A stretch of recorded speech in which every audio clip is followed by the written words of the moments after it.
প্রথমে এই ভিডিওটা দেখেন, এরপরে আমি বলছি। ¡Comieron humanos! ¡Asquerosidad!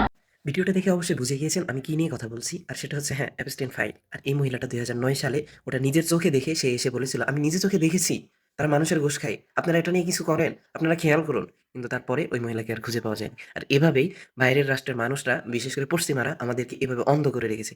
এই যে আমেরিকার এই অ্যাপস্টেইন দ্বীপে কি হতো, এটা অবশ্যই আপনাদের জানা হয়ে গেছে। আর আমি আপনাদের সামনে আরো কিছু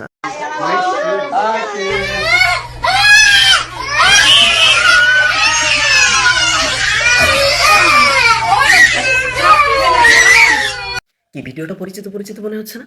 হ্যাঁ, এই ভিডিওটা দেখে আমরা হাসাহাসি করতাম। আর এর সত্যটা জানার পরে গায়ের লোম খাড়া হয়ে গিয়েছে। আর এই ডোনাল্ড ট্রাম্প মানুষ খাবো এই, মানে এই কিভাবে মানে রাষ্ট্রকে পরিচালনা করে? মানুষ খায় মানুষ, স্বয়ং মানুষের অনেক কিছু আছে আরো ভাইরাল হয়েছে। এবং আপনারা যদি এখনো এটা নিয়ে মানে কথা না বলেন, তাহলে কি ঠিক হচ্ছে বলেন? আমাদের মুসলিম বোনেরাও এখানে গিয়েছে। তুরস্কে মনে আছে? ওই যে তুরস্কে যে ভূমিকম্পটা হয়েছিল, ওখানে কিন্তু এরকম শিশুরা অনেকেই গুম হয়ে গিয়েছিল। আর সেই শিশুদের দৃশ্য এটা।